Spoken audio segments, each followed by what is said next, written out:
The talks and opinions expressed in the following show are solely those of the host and their guests and not those of W4CY Radio, its employees, or affiliates. We make no recommendations or endorsements for radio show programs, services, or products mentioned on air or on our web. No liability, explicit or implied, shall be extended to W4CY Radio or its employees or affiliates. Any questions or comments should be directed to those show hosts. Thank you for choosing W4CY Radio.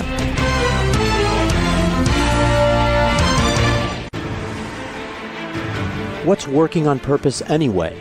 Each week, we ponder the answer to this question.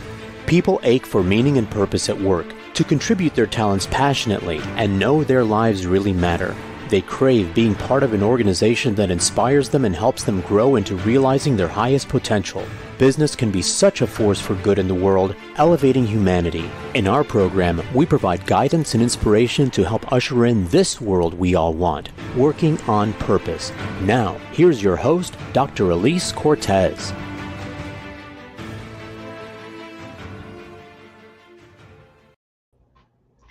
Welcome back to the Working on Purpose program. Thanks for tuning in again this week. I'm your host, Dr. Elise Cortez, joining you live from Dallas, which is home base for me. If you don't know me yet, I'm a management consultant specializing in meaning and purpose, organizational logotherapist, inspirational speaker, social scientist, and author. My team and I help companies discover and articulate their purpose through their culture and operations. We work with forward-thinking or forward-reaching organizations to develop inspirational leaders who create cultures where people actually want to come to work and do their best. And we provide programs like the Grab Your Guster that enable the individual team members to discover and release their passion and purpose at work to catalyze fulfillment, engagement, and productivity. You can learn more about us and how we can work together at elisecortez.com. With us today is Dr. Alicia Hare. She's the founder and CEO of Turnasol, a leadership consulting firm that partners with CEOs, their teams, and organizations in times of significant change. She's the author of The Unfolding Path, A Way to Live and Lead in Our Times, which inspires and guides leaders to do the deep inner work required to step up and lead others to a brighter future. We'll be talking about the tenets of her gorgeous book, The Unfolding Path, and how she outlines it in her book, as well as some of the work she does at Turnasol. She's joined today from San Francisco, California. Dr. Alicia, welcome to Working on Purpose. Thank you so much for having me, Elise. I'm thrilled to be here. I am too. As we were saying before we got on air, you are literally my exact 7-year show guest. 7 years ago in 2015, I came on air and I was shaking and what do I do? How do I do this? And you are 7 years. So I should interview you to say, let's talk about your 7 years and what have you learned and your biggest lessons and all those things. We would be on for days, what I've learned. We'll have to do that another time, Elise. Yeah. You know what? I have had guests say that to me. Dr. Danny Gutnick, Danny Gutnick, did that. He said, Elise, I'm going to interview you on your show. So he's done that. So this could happen. Okay. I'll do it. I'll definitely reverse interview you. You'd have like so much to share. It'd be so fun. I think it would be great. Well, you know, what you may not know, Dr. Alicia, but listeners and viewers, you may know, is that this is really curated content. So 7 years, really, what I try to do is when I prepare for the conversation and I read your gorgeous book, it was gorgeous in written words as well as its images. What I'm doing is now I'm curating and adding ideas that we haven't yet covered on the show. So there's so much we can talk about. But before we get into that, I think you've got to start, Alicia, with your beautiful journey story that you share in the very beginning of your book, which I could so relate to, by the way, and where you realize that you can move from fear and reliance on achievement to self-love. So let's start with that. Well, even before I start there, I'm going to tell you, you're my first conversation about this book. I'm thrilled to hear that. And here's the reason why, is because the book is actually not a book that people can buy. It's not on Amazon or Barnes & Noble. I didn't write it for mass distribution. I wrote it for myself initially, to be honest, because I had the bug of writing. I'd never been a writer, never wanted to write, thought I was just going to write a quick article. Turned out to be what we're about to talk about. And, you know, I ultimately shared it with my daughter because that was my next purpose. And then the people who had been helping me with it said, we'll share it with some people and see what they think. And then I ended up only sharing it with some people who had really made a difference in my life and now my clients. So I've never talked about this before. So I'm very excited to have the opportunity. So thank you. This is just perfect, right? It's just 7-year timing. First time talking about it. Perfect. Yeah. That's what I wanted to tell you. All of it. Yeah.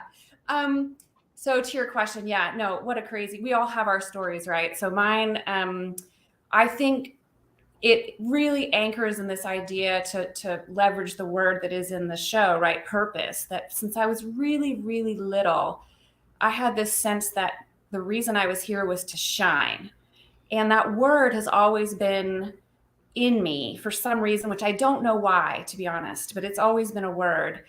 And it's evolved over time. I think this is the sort of the story you were referring to, that when I was really little, I grew up in the South here in the United States. I was in a Catholic home. My living situation was somewhat unpredictable. And kind of my answer to that initially was, how could I be a good girl? That was, shining to me had to do with being a good girl, which I know a lot of women can appreciate. How do I show up as, the best, polite and obedient and taking responsibility and caring for others. And it was really that for quite a while until I hit sort of middle school and high school.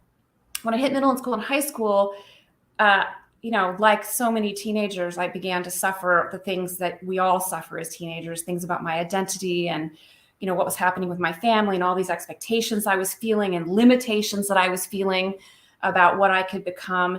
And yet I knew that I had a lot of gifts and talents that I had been given.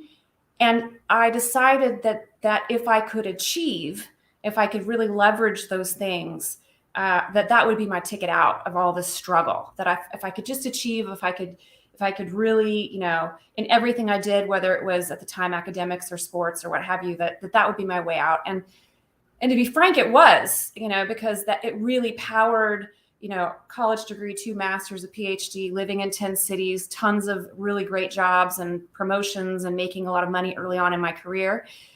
But what ended up happening was, as I talk about in the book, there was a night shortly after my daughter was born where I was sitting in the dark and it was still, and I had this epiphany, which occurs, only a few times in your life, really, in the way that certainly happened to me in that moment, where I kind of, for whatever reason that night, reflected on where I was and realized I had everything I'd ever imagined. But yet in the dark, I felt dark. I felt empty. I felt like there was just something fundamentally missing for me as a human. And in that moment, I realized shining wasn't responsibility. It wasn't achievement. It actually was about becoming the fullness of myself. And the ways I had been living life were not going to allow me to become that. And I had to go off and find a new way. And that's really what this book is about. Can really appreciate that emptiness, that hollowness you're talking about. And of course, as a logotherapist, we call that the existential vacuum, of course, right? Really, I was like, I know that story. It makes you feel better because, when you're in it, you feel alone. You feel like the person that's ever happened to you and you're just totally terrified. But then you get into it and you're like, oh, wait, hold on. This is a human thing. Yeah. And in some ways, it's extremely predictable. So what's also really great, though, about your work, I think that your writing is really compelling, really you're a beautiful writer, Alicia, and just really convey concepts really, in a beautiful, very accessible way. And right out of the gate, one of the things that you talk about is, you say we resist this journey of unfolding and specifically living our purpose. And you talk about a few reasons why that's so, which I think would be useful for our listeners and viewers who are going, yeah, because, a lot of people are like, I do want to find my purpose, but... Right. So could you talk to a few of these things? Why do we resist? Yeah, well, I do talk to a few, but I think before I get there, I would say that because the few, maybe I'll start there, the fewer things like it's there, but we don't want to hear it. It's there, but we don't want to act on it. It's there, but it feels hard to do. There's just different reasons. But I think the root cause of all of that really is all of us live in a world where people have expectations on us, whether it's the family we were raised in, whether it's the culture that we were part of, whether it's the business, there's a story that we grew up believing about how you live life, how you're successful in life, how you live a good life. And I think it's powerful, and it's powerful because as humans, we want to belong and we want to be part of a tribe. And it's scary to go outside of that. And the deal with purpose and the deal with this idea of wanting to fully shine, to use my language, and wanting to really be the fullness of who you are, is you have to let that go. You have to say, you know what? that may be the story, but that's not right for me. My life and my journey and my path requires me to bushwhack. It requires me to leave all of that and to really have the faith and confidence in myself that I can navigate to become the fullness of who I am. And I think that's really the underlying root cause of all of it. I think I completely align with that. And that was beautifully rendered. I mean, I know for me, when I really, really, really understood what this was, I left a perfectly good job. I jumped off the cliff. I didn't have a single client who was going to look and pay for my services, and said, okay, I'll start my own, leadership program, create my own book, start a nonprofit. I did all that with nothing. There was nothing underneath there for me. Except you had the fire. Except I had the fire and the conviction that this is the right path for me. And yes, right. It was, so I talk about being obedient to it, and then it wasn't necessarily convenient, but I couldn't resist it. So I think what you just said is gorgeous. And then if we also take it another step further, Alicia, what's really fascinating that I also terribly align with what you said is you say, at its core, struggle is simply a personalized invitation to wake up, grow, and expand. Yes. Well, it was funny because in preparing for this, I had to reread all the books. Sorry. No, it was actually a gift because there were so many places, because I wrote it for me. There were so many places of it that I was like, oh man, I need to hear that right now. And this was one of them that I read it and I was like, oh yeah, I wrote that. Dang it. Because it's so true. And here's why I think it's so true. I think that struggle is actually the thing that allows us to become who we really are. Mm-hmm. My daughter and I, for a while, loved a rock tumbler. We used to have a rock tumbler, and you put the unpolished rock in the tumbler, you put the grit in, like all the stuff, the nasty stuff, and you let it tumble around for a while, and then it comes out shiny. That's struggle. Struggle is the grit. And when you kind of say to yourself, I'm going to turn towards it, I'm going to lean into it, I'm going to face it, confront it, versus being afraid of it, ignoring it, denying it, numbing from it, medicating, whatever the other choices that we can make. When you really lean into it, I think what you find is that it is the thing that helps you, develop confidence to know you can do it. I think about my divorce, as an example in my own personal life. My parents were married for 60 years, my grandparents before them, my brothers are all married. The idea that I was going to divorce was just like out of the ordinary. And, but it was real. I had to do it for me. And, it was an inferno. Everything I knew burned down. But I look back at that experience and I say, holy cow, I am more me because I went through it. I went through all the steps. I had to learn how to do it. I had to do it differently. I had to have faith in myself. I'm more me than I ever would have been without that. And I think that's the power of struggle. We are given the personalized opportunities that are unique to us for us to be all of us. Mm-hmm.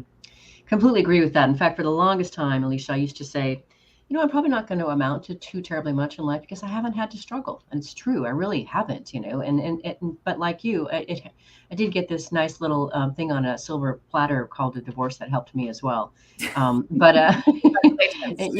Thank you. And I wouldn't be living my purpose today if I were still married. And that's just part of it, right?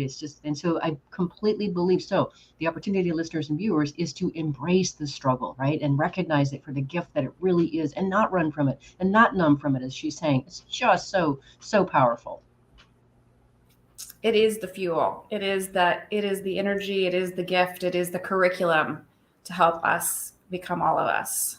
It is. So is. And I really appreciate how you have created these separate books that then address specifically the building blocks that you say create the unfolding path, which we're going to sample from each one of those because they're so beautiful. So let's talk about the first one here. So that what those building blocks are fear, choice, purpose, brighter futures, and the path. And so what it's great about the way that you've written this and set it up for us is you say that these building blocks revealed to you a new navigational system for how we could live and lead, which is gorgeous, right? It's the way you serve this up. So let's do this. Let's treat the first one, fear, before we grab our first break. So let me read a couple things and let you comment because I want to be able to render some of your writing. It's so beautiful. So I've never heard anybody say this the way that you have, which is great. So you say humans are hardwired to spread emotions faster than viruses. Fear, considered to be a high arousal emotion, is the most contagious of all. It alerts the most primal parts of ourselves to issues affecting our safety, security, and survival. If we aren't aware, we can catch fear and equally give our fear to others. That is powerful, Alicia. Very powerful. Well, I mean, you can think about it in your own personal life. Like I was with a mom last week. I went to go pick my daughter up at soccer practice, and Omicron's happening right now. So, and kids have just gone back to school, and she was really, expressing to me her anxiety about some things that had happened that day with her child at a school, and what was going to happen. And I had gone into that conversation completely calm, and I got into my car and I was completely stirred up. And the only thing that had happened is I had that conversation. And so why did that happen? Well, the science behind it is we have mirror neurons, and the mirror neurons were hardwired is part of our sort of survival system to pick up on other people's emotions and fear, because of what the role that fear plays, which is about keeping us safe and secure, and where it sits in our brain, which is obviously it's we've all talked about it, fight and flight, it's in the reptilian part in our brain. That particular emotion has the highest arousal capacity in our with these mirror neurons. And so what ends up happening is, I catch fear, and then if I'm not aware that I have the fear, I pass it on to someone else. I could have had a conversation right after that said, Elise, oh my God, COVID, schools, holy cow, can you get over? And then you start feeling it. And then if you're unaware, do something similar to others. And you see it in organizations as well. Absolutely. And that was probably one of my biggest ahas, was being in 3 different organizations in 3 different industries that all got disrupted by an existential threat. And seeing how the leaders of that company were afraid for themselves, that they were worried about their own failure, not in a bad way, but a human way, that they're leading this company and what are we going to do? And I don't want to fail. And that sense of fear then translated to their teams, and their teams then translated to the company through a variety of ways. And collective fear is debilitating for people. It really keeps people from doing their best. Mm-hmm. Yeah, and you and I both see this because of the work that we do inside organizations. So let's hold our thoughts for that for just a moment, so we can grab our first break. We'll pick up for a little bit more on that when we come back. I'm your host, Dr. Elise Cortez. We've been on the air with Dr. Alicia Hare. She's the founder and CEO of Turnusol and the author of The Unfolding Path, A Way to Live and Lead in Our Times. We've been talking a bit about her own journey and why this work is important to her, starting to talk about the elements or the tenets within her book. First one being fear. After break, we're going to also kick into choice. Stay with us. We'll be right back.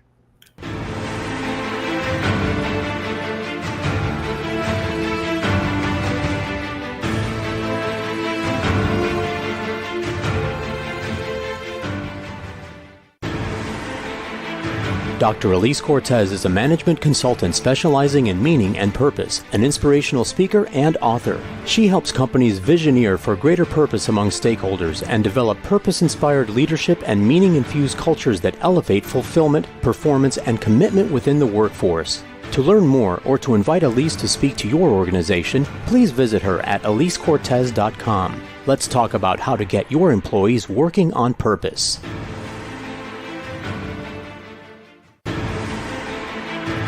This is Working on Purpose with Dr. Elise Cortez. To reach our program today or to open a conversation with Elise, send an email to Elise, A-L-I-S-E, at elisecortez.com. Now, back to Working on Purpose.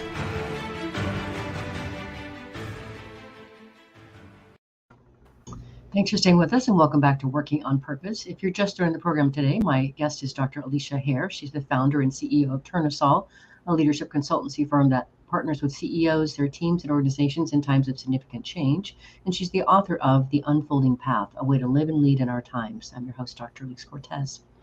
So we were talking about this, one of the tenets that you talk about in your collection of books, and that being fear. Just wanted to finish up one more thing on that, which I think is just so important. And we were talking about this notion of like fear is so palpable inside organizations. People are afraid to talk, and it spreads like wildfire. And what's interesting about what you say about that, which I think is really interesting, is you say to stop collective fear and engage more productively with our changing world, we must turn inwards and create a greater stability inside ourselves. To develop this inner stability, we can reframe our fear from something that we deny or are diminished by to something that we can master and use to facilitate our learning and growth. And this mastery starts with a very important first step. We must wake up. Oh, true. It's the birthplace of us taking our power back. That is the birthplace, and I think what the book Fear and Choice, when you put them together, I think that was for me the first thing. We live in this uncertain world.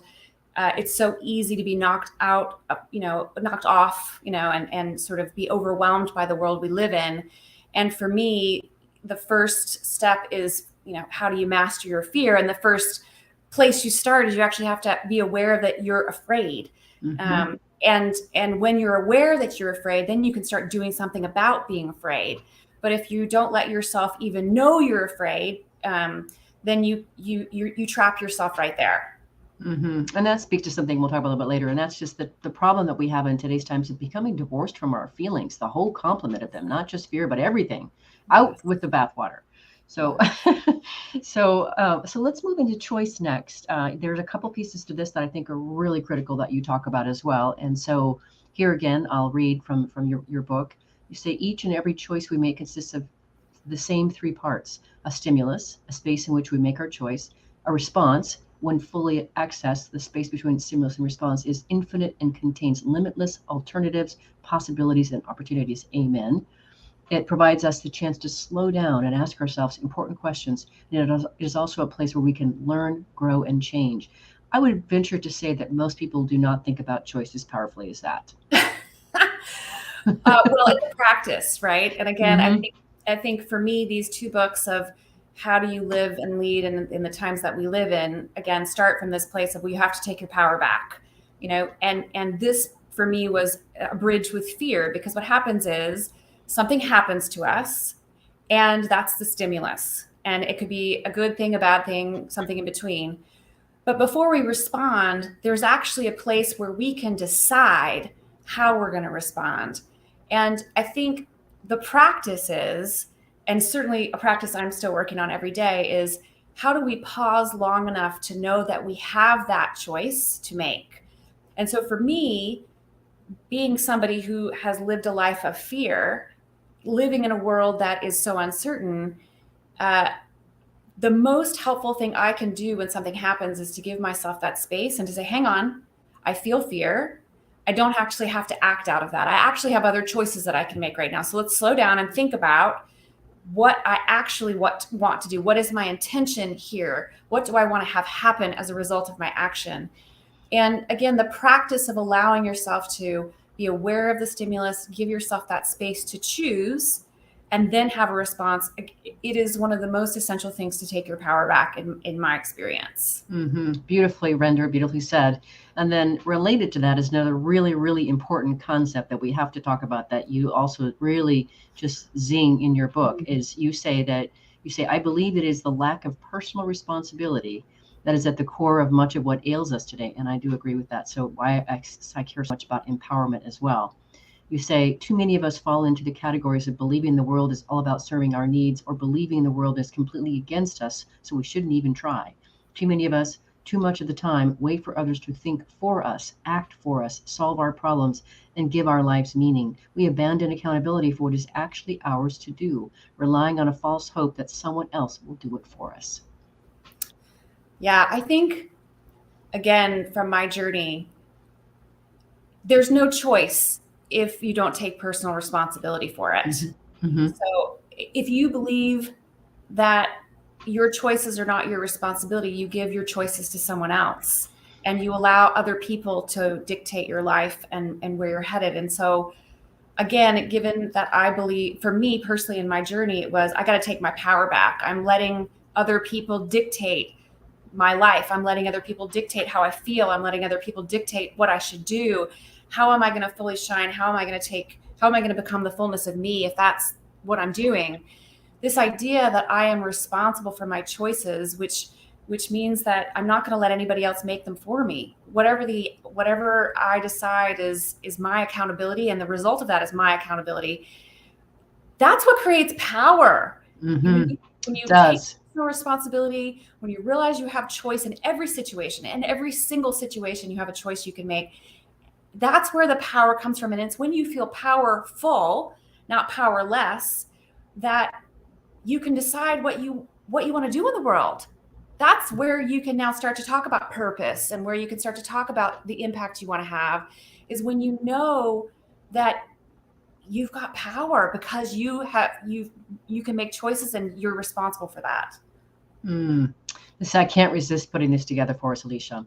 So in logotherapy, Dr. Viktor Frankl talks a lot about how, on the East Coast, I was hoping you were going to talk about that. Right. We have to, because of your location and everything, right? So he talks about how the Statue of Liberty, of course, is in New York, and it's all about freedom. But there's another really important key side to that, and that is responsibility or responsibility. So he used to always say that we need another statue, but this one being the responsibility. And let's put it in San Francisco, to put it on the other side. Since you're in San Francisco, this is perfect. I love it. I know, but he's for sure, he's been a huge influence on how I think about things. I had a suspicion. Yes. There's a lot of sync between how you talk and write and how I do as well. So all the more reason why, I was thrilled when I was. I know, it's super fun. Like, let's get her on here. Okay, well, let's move on to purpose. There were so many things in your book of purpose that I was just jamming on, and we got to start. And what's great about that, Alicia, there were so many things that you have your own beautiful, shining perspective on the matter. And so I want to open it with the way that you open the foreword in that particular book of purpose. This is a clip from Rabbi Harold Kushner in the beginning of the book, and we have to read the whole thing to situate this. So you say, this is his writing, his words. Over the course of my 30 years as a congressional rabbi, I have seen many people come to the end of their lives. I've held their hands and prayed with them on the eve of a desperate last chance operation. I have seen them deteriorate from week to week of debilitating illness. I have seen courage, love, and humor in the face of death. The dying have taught me one great lesson that I would never have learned without their help. Most people are not afraid of dying. They are afraid of not having lived. It is not the prospect of death that frightens most people. People can accept the inescapable fact of mortality. What frightens them more is the dread of insignificance, the notion that we will be born and live and one day die, and none of it will matter. That is so profound and perfect way to open on purpose. It was, again, I wrote it for me, and I found myself in every book saying, I can't believe I'm about to write this. I can't believe I'm about to talk about this. And this was an example of that. That the quote for me was, as I mentioned in the book, also very profound for me. And it was because at the time I was an executive, I was working a huge job, and I was doing what executives do. I was actually living in Australia at the time. And my grandfather, who had been incredibly influential to me, was living on the complete other side of the world in the South, in Georgia, and he was dying of cancer. And I was kind of seeing myself at the time, very important with, PowerPoint decks and lots of meetings. And he and his hospital bed 15,000 miles away was dying. And I would go visit him. And one of the things that really struck me about him was he was at peace with dying. And I, he was a man of faith. And so I knew that was part of it. But when I read the quote, what I really came to understand is that he also was at peace because he knew his life mattered. So what it did for me was it made me ask the question of myself, how will I know that my life mattered? And I now come to, at least for me, sort of see it along two dimensions. There's a dimension about what I contribute, and that's different than success. Contributions about impact and the impact I had. And the other dimension is, have I loved and have I been loved? And for me, at least, those two axes, if you will, kind of frame what it means to live a life that truly matters. I think that's stellar. And I thought that was so powerful. And you do a beautiful job talking about your grandfather in the book too, and his peace that comes from knowing that he actually mattered. So I want to make sure and situate this for our listeners and viewers because it's beautiful. Your two axes are contribution, and then the other one is loved and being loved. And I think that's really profound. And I will tell you this, Alicia, that when I'm out speaking to audiences and I talk about the importance of awakening to passion and purpose, first, people don't know what they're passionate about. And then when we get to the purpose part, they say things like, well, my life is okay the way it is. It's okay. It's okay. And so I see it's resignation, right? I know what that is, right? Because they were afraid of it. afraid of matter, afraid of how big their shine might be, right? And That's it's right. so interesting, Alicia, such important work to be doing in the world and Yeah. precious work to be doing in the world. Yeah. Well, and I think for a lot of people, it's what you're doing and what I think I'm trying to do is to help people make it more accessible for people, and I Right. think That's purpose right. in particular, the word purpose, I think now can scare people, but it's actually something that exists in all of us. And the question is not, it doesn't even have to be a big P purpose. It can be a little P purpose that's a theme over your life. Like for me, shining is a purpose, but it's changed over my life and it applies differently, but it's a theme. But it's, how do you help people make that accessible for people and then give them kind of the tools and the kind of the steps, the small steps that they can take that allow them to actually do it. And which I'll say something to her a little bit later. One of the other things that you say that I've never heard anybody else say before, which is brilliant. You say, all such compliments. Thank you. Oh, it's great work, Alicia. It's just great work. You're so welcome. So well deserved. And I love to celebrate, when I see a beautiful mind and heart come on air and we're celebrating. And this 7 years in, my dear, let's do it. So one of the things that you say is so great is you say, living your purpose is the ultimate act of showing up. Oh, amen, sister. That's exactly right. And nobody else that I've heard ever say that. Oh, but if you've tried it, it's like, gosh, I don't know how else to describe the experience. I mean, to live your purpose means you are willing to go against what everyone else is saying is the right thing to do. So true. You have bought into the story of society, like we were saying a minute ago, society and your family and culture, and you are willing to love yourself more than all of that. And you're willing to say, I will live the life that is mine to live. And I will not die without is my unique, fulfilling my unique potential. Like it is. And to do that means you have to be yourself. Like I have a sticky note literally in front of me right now that says, this is me. You have to be yourself. You have to be yourself. You have to be brave enough to be yourself. You have to be brave enough to do things that are unconventional and be okay with that. It's definitely not for the faint of heart, but yet it is the most rewarding, path I've certainly ever tried to take. Me too. In fact, that's one of the things that you talk about, that and the importance of self-love as a distinguishing access point to purpose. I think that's also really brilliant and unusual, Alicia, in terms of, what I want to say, showcasing the importance of self-love in order to be able to access your purpose. That's the only reason that you actually do it, is because you love yourself enough to say, you know what I have to offer matters and I need to do it for me. Agreed. And that's what happened to me too. So let's grab our last break already. This goes by so fast. I'm your host, Dr. Elise Cortez. We've been on the air with Dr. Alicia Hare. She's the founder and CEO of Turnusol and the author of The Unfolding Path, A Way to Live and Lead in Our Times. We've been talking about some of the tenets from her collection of books. We've been just talking about purpose and also choice. After the break, we're going to get into brighter futures and the path. Stay with us. We'll be right back.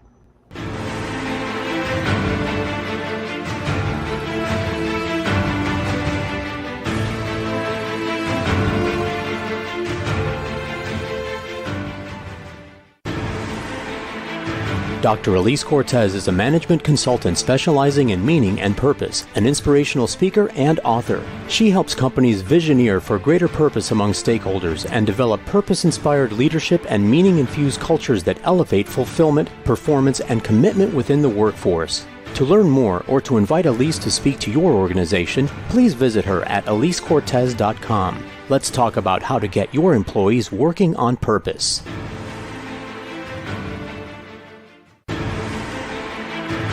This is Working on Purpose with Dr. Elise Cortez. To reach our program today or to open a conversation with Elise, send an email to Elise, A-L-I-S-E, at elisecortez.com. Now, back to Working on Purpose.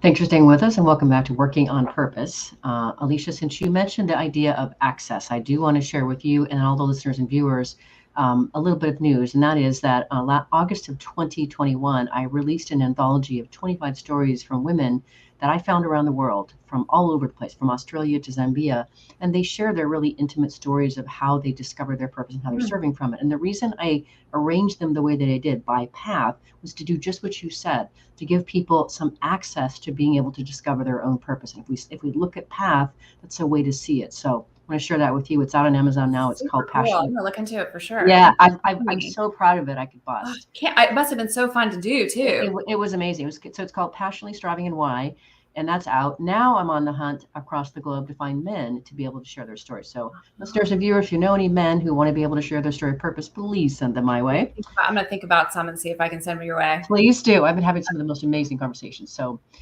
if you're just joining me, guests and viewers, my guest today is Dr. Alicia Hare. She's the founder and CEO of Turnasol, a leadership consultancy firm that partners with CEOs, their teams, and organizations in times of significant change. We've been talking about her beautiful book. So the next piece that we want to cover, the next book we want to cover, is called Brighter Futures. And what's interesting, again, for me and our parallel work, Alicia, is some of the things that you write about for Brighter Futures, I kind of talk about from an inspirational lens. It's very similar. It's just so beautiful. And so here again, let's quote what you say. You say, over time, I discovered that the leaders I admired reached both the head and the heart. They made people bold and hopeful, connected to something greater than themselves, confident and empowered to make an impact. They brought out the best in others by helping them believe they could do more, be more, and make more good things happen. Completely aligned with that. And that so is such a beautiful way to speak to brighter futures. Mm-hmm. Yeah. And I think this book was a sort of a pivotal point for me writing it, because it really made me have to think about what makes those people able to do it. You know, which if I think about the people that I was kind of inspired by when I wrote that, they'd done the work that we just talked about. You know, they were people who were, were awake to their fear. They were courageous. They took responsibility for their choices. They knew what they were doing and why they were doing it with their purpose. And they knew that they could use those things in a way to make people's lives better. And they were inspired to do so. And I think what was powerful about thinking about that was then contrasting it to a different kind of leadership that you see out in the world, which I would argue sort of to the dominant paradigm about be the biggest, be the best, take the share, win the war. And I was trying to figure out how more leaders could actually lead in that way. And this was a little bit of my exploration of that. Mm-hmm. It's gorgeous. And I think it's such a great way to showcase, the possibility of a whole new frontier that you put forth for us. And to that end, you take it another step further with this next passage. You say, the ultimate job of a leader is to bring brighter futures that bring out the best of humanity, create greater human value, not just economic, political, or personal value, bring about new possibilities, opportunities, equality, and freedom for more people, burst with hope and feel better than we ever imagined possible. That's your definition of leading brighter, which I think is a beautiful invitation and a great summons. How could you say no to that? Well, I think it's time to have a conversation about what is the job of a leader. I mean, you look at a lot of the leadership literature, and it's about competencies, and it's about attributes, and it's about, tactics and disciplines. But what you don't see is actually what's the job of a leader. You don't actually see anybody define that. And I feel like, we could create a whole new paradigm of leadership, a whole new generation of leaders, just based on the fundamental premise that the job you're signing up for is to create a brighter future that makes people's lives better, that creates more joy and connection and discovery and equality and shared prosperity. Like, we as leaders should do that.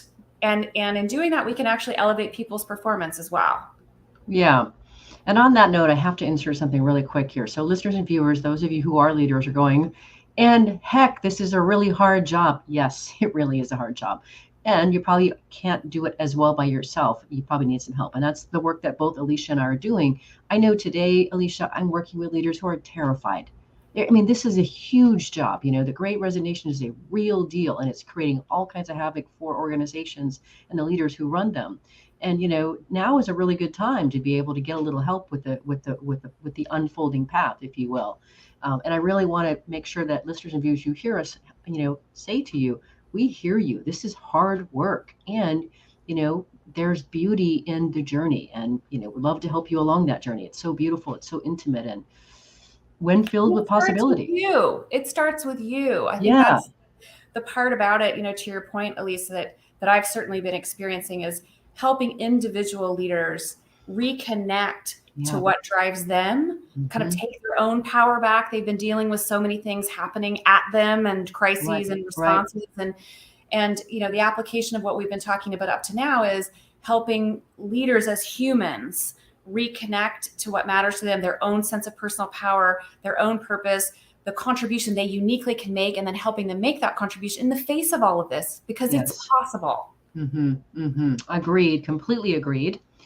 And so then the last tenet, or the last book that I want to talk about here, touch upon here, is The Path.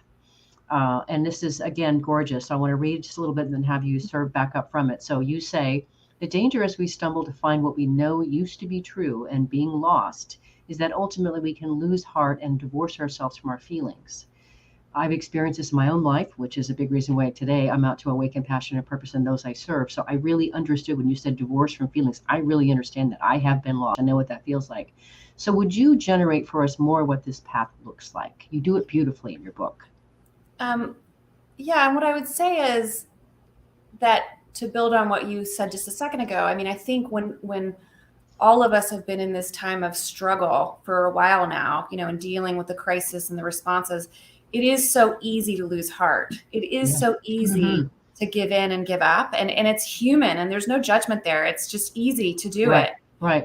I think what this is, what I'm sort of my offering through this book is, but there's a different way. And I think, again, if you are able to look at your fear and realize you have choice, and you can connect to your purpose, and you can imagine a brighter future that you can create, the path is all about, the future doesn't exist yet.